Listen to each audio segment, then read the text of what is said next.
Order. End of question time. Ministerial statement. Minister for Foreign Affairs.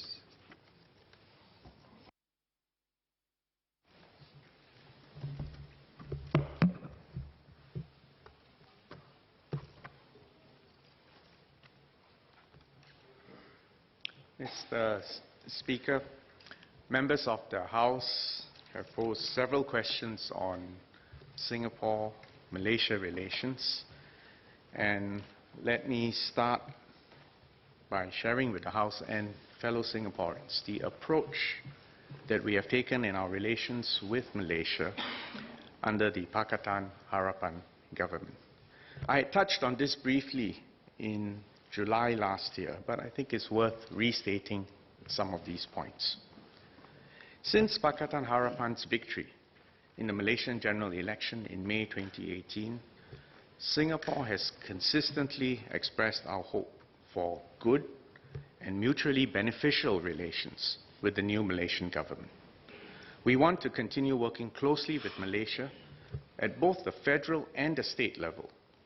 We do so on the basis of equality and mutual respect. And this means working through any differences and outstanding issues amicably, constructively, and in accordance with international law and international norms. We believe that both countries need to deepen our strategic trust and to develop new areas of cooperation.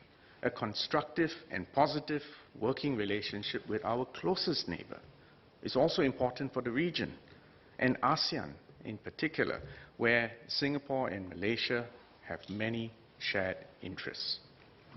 So last August, when Malaysia sought Singapore's agreement to defer the Kuala Lumpur-Singapore high-speed rail project up to the 31st of May 2020, we agreed to do so. And we concluded a formal agreement with Malaysia to achieve this deferment. We agreed in the spirit of good neighborliness and hoped that this would set a tone for a positive and fruitful relationship with Malaysia's new government. Since then, we have maintained this cooperative approach with several bilateral visits and exchanges. Prime Minister Lee hosted Prime Minister Mahathir for an official visit to Singapore in November last year, in conjunction with the 33rd ASEAN Summit.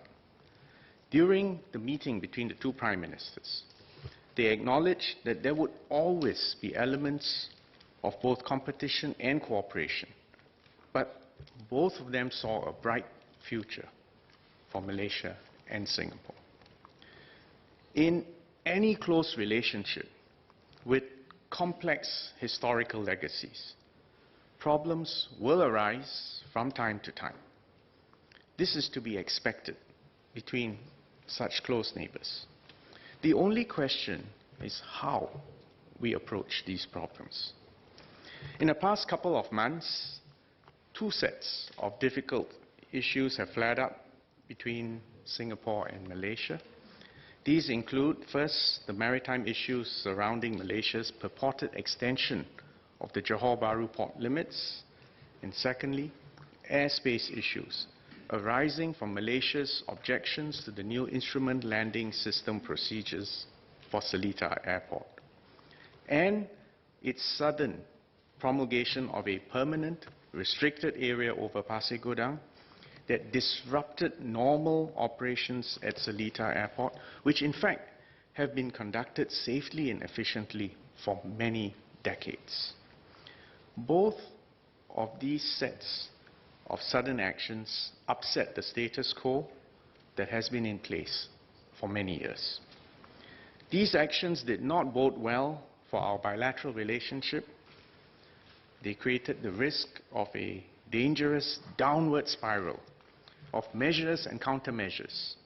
And they were serious enough that Prime Minister Lee felt it was necessary to send DPM Teo and Minister Heng as special envoys to call on Prime Minister Mahathir on New Year's Eve to convey a serious message from Prime Minister Lee expressing his grave concerns.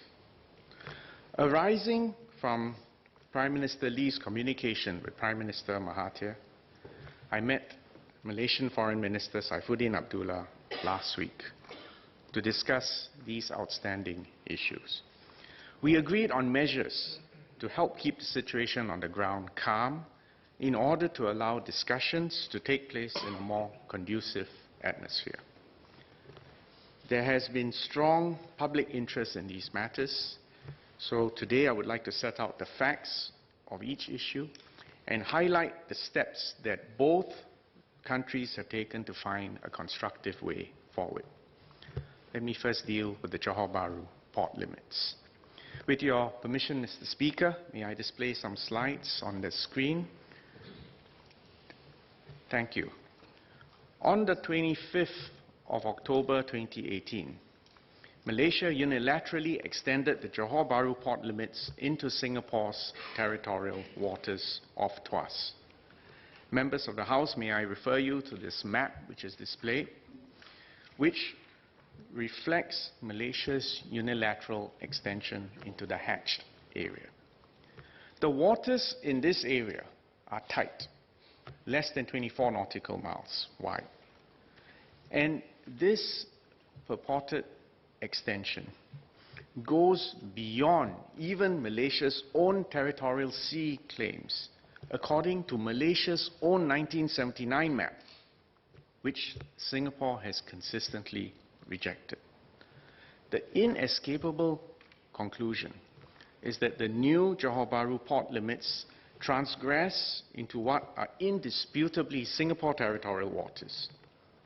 And Singapore has long exercised sovereignty and patrolled these waters without any protest from Malaysia.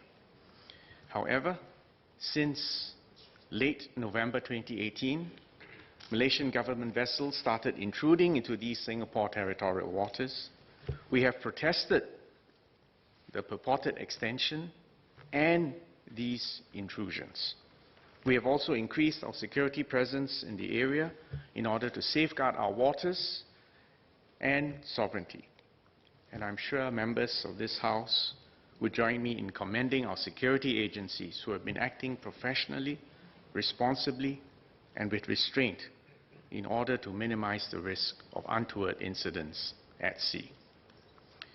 In response to Malaysia's provocative actions, on the 6th of December 2018, we extended Singapore's own port limits off Tuas.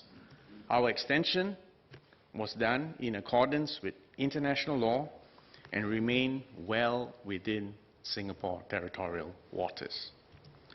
On the 10th of December 2018, the Malaysian Ministry of Foreign Affairs issued a press statement committing to, quote, take all effective measures to de-escalate the situation on the ground, unquote. Despite this statement, daily intrusions by Malaysian government vessels into our territorial waters have continued.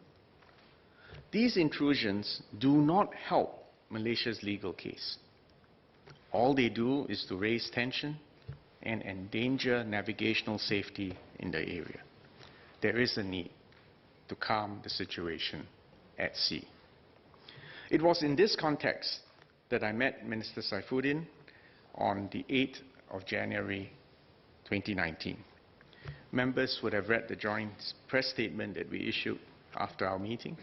In summary, we agreed to establish a working group headed by the Permanent Secretary of Singapore's Ministry of Foreign Affairs, Mr. Chee Wee Keong, and the Secretary General of the Malaysian Foreign Ministry, Mr. Muhammad Shahrul Ikram Yaakob.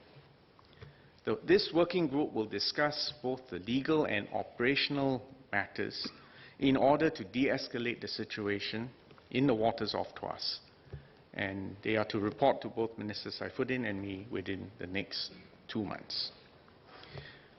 Singapore believes that maritime boundary delimitation is best resolved through negotiations to reach an amicable settlement acceptable to all parties. If negotiations are unsuccessful, Singapore is prepared to settle such disputes by recourse to an appropriate international dispute settlement procedure. However, the dispute settlement should be on terms that are mutually agreed to by both parties. And it is for this reason that Singapore filed a declaration under Article 298, subsection 1A of UNCLOS, the United Nations Convention on the Law of the Sea, and we filed this declaration on the 12th of December 2018. This declaration means that other states, parties to UNCLOS, cannot unilaterally commence third-party arbitration or adjudication against Singapore in respect of maritime boundary disputes. Singapore, likewise, cannot unilaterally commence third-party arbitration or adjudication against other UNCLOS state parties for such disputes. It has to be by mutual agreement. Both sides have to agree to the terms of third-party arbitration or adjudication in the event that bilateral negotiations are unsuccessful. Singapore remains committed to finding an amicable resolution through dialogue with our Malaysian partners, and this is what the working group led by the two foreign ministries will try to achieve. Next, airspace. On airspace, there have actually been two developments. First, the new ILS, Instrument Landing System, for Seletar Airport. Put simply, an ILS is an aid for pilots to land safely at an airport during bad weather or when there is low visibility conditions. Seletar Airport actually meets all the relevant requirements of the International Civil Aviation Organization on airport design and operations. Planes have been safely flying in and out of Seletar Airport for decades using the same flight routes. But we did not previously have an ILS, and we now install the ILS at Seletar Airport at the request of Firefly, a subsidiary of Malaysian Airlines. Firefly had agreed to move its operations to Seletar Airport by the 1st of December 2018. But Firefly informed the Civil Aviation Authority of Singapore that the Civil Aviation Authority of Malaysia required all Malaysian carriers to only operate to airports with an instrument approach. Ironically, CAAS was actually trying to facilitate Firefly's operations at Seletar by installing the ILS, the same ILS which Malaysia has now objected to. CAAS sought early consultation with the Civil Aviation Authority of Malaysia on the implementation of the ILS procedures at Seletar. CAAS formally approached the Malaysian agency in December 2017, but received no response for almost a year.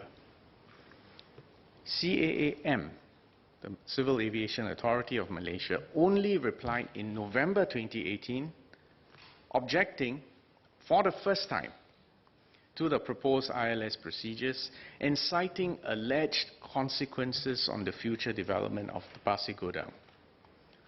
Despite this delay, CAAS addressed all their concerns.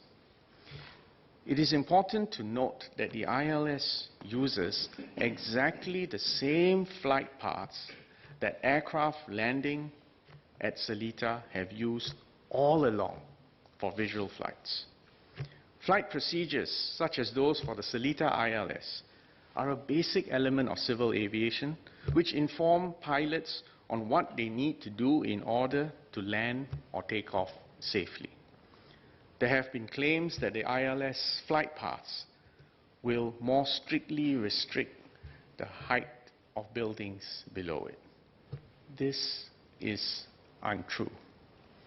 The ILS opposes no additional requirement or limitation preventing Malaysia from developing tall buildings in Pasir Gudang or operating tall ships in Pasir Gudang port. There were allegations that Pasir Gudang will not be able to have buildings higher than 5 stories because of the ILS. But if members drive across the causeway and drive around Pasir Gudang, you will see that there are, in fact, already structures that are as tall as 105 meters. And this, by the way, is taller than many HDB blocks. You can see from this satellite photograph, which I want to emphasize was obtained from open sources, that there are indeed existing high-rise developments in the Pasir Gudang area. So the ILS has not and will not prevent the building of tall structures as alleged by Malaysia. And we have consistently stated that if Malaysia has any new plans for new developments, we are prepared to discuss and to adjust the ILS procedures if necessary. Ultimately, the purpose of the ILS procedures is to improve safety and to facilitate flights. And in this case, especially for Malaysia's own Firefly, which services many smaller Malaysian airports. The CAS met CAAM on the 29th of November 2018 to address their concerns. Following this meeting, the Civil Aviation Authority of Singapore published the ILS procedures for Seletar Airport on the 1st of December 2018. And this was done in accordance with Singapore's responsibilities under the relevant ICAO requirements. ICAO is the International Civil Aviation Organization. So it published the ILS procedures in accordance with our responsibilities under the relevant ICAO requirements, as well as the bilateral arrangements between Singapore and Malaysia. And to give the aviation community time to prepare for the ILS, it set the effective date for the implementation of the ILS as the 3rd of January 2019, a timeline which is entirely in line with international norms. During this period, on the 12th of December 2018, the Civil Aviation Authority of Malaysia issued a notice to airmen. The acronym is called NOTAM, Notice to Airmen. And this notice to airmen unilaterally declared the airspace over Pasir Gudang as an unmanned aerial vehicle operation area from the 13th to the 28th of December 2018. This notice to airmen was subsequently cancelled on the 20th of December 2018.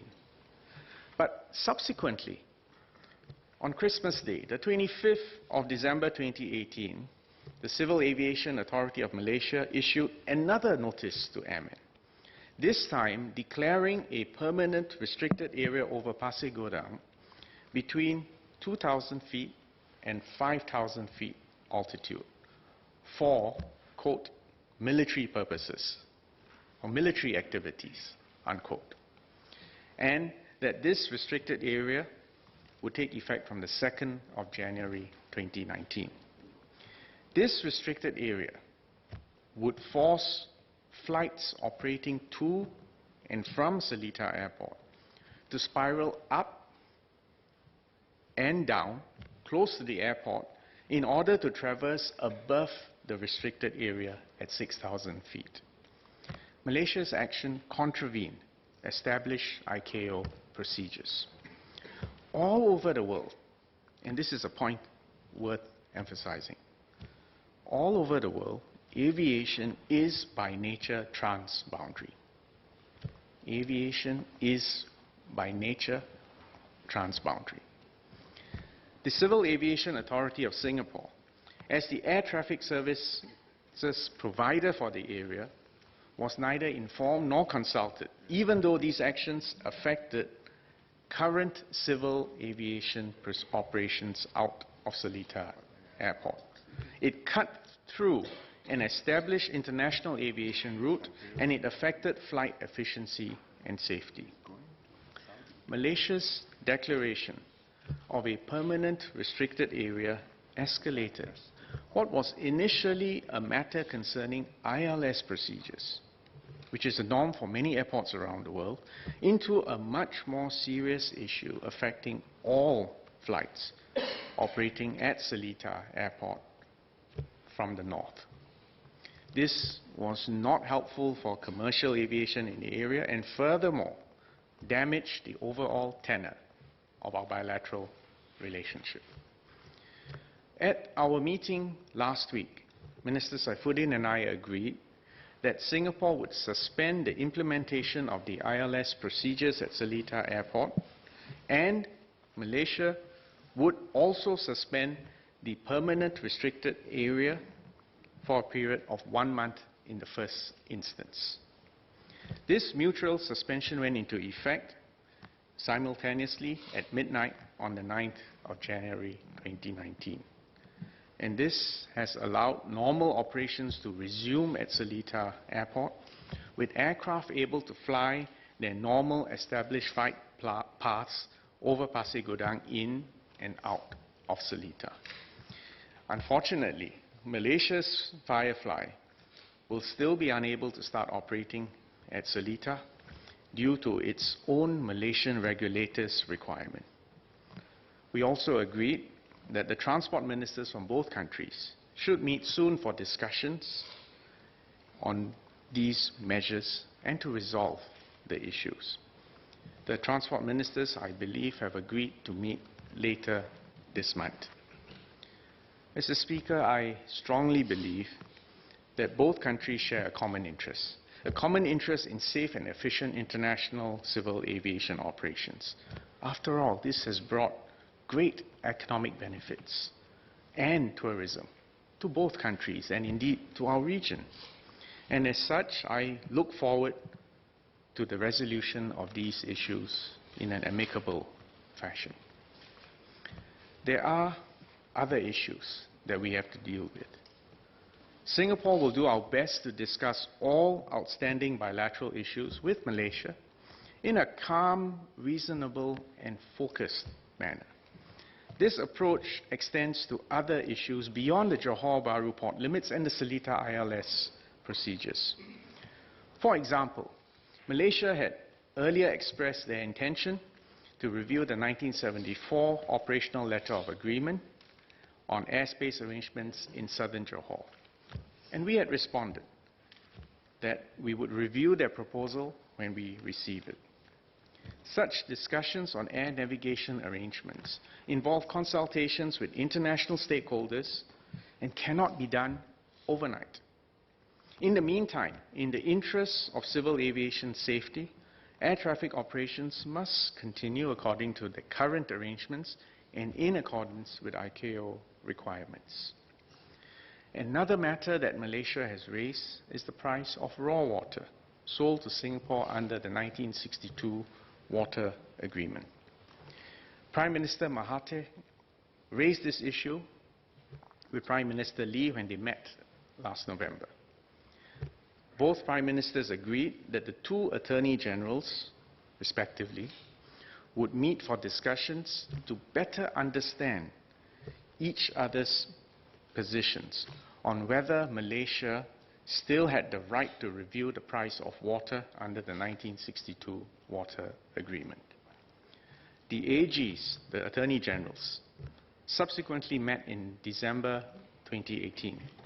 Unfortunately, their discussions were overshadowed by the new issues that had arisen over the Johor Bahru port limits and the Seletar ILS procedures. But the two Attorney Generals will meet again to continue their discussions. Let me be very frank and let me emphasize that I do not expect a quick or smooth resolution to all these issues. An example, Singapore was scheduled to host a meeting on the Joint Ministerial Committee for Iskandar, Malaysia, today, this morning. The meeting was to be chaired by Minister Lawrence Wong and the Malaysian Minister for Economic Affairs, Minister Azmin Ali. This meeting would have involved Singapore and Malaysian ministers and officials, as well as Johor officials, including the Menteri Besar Osman Sapian.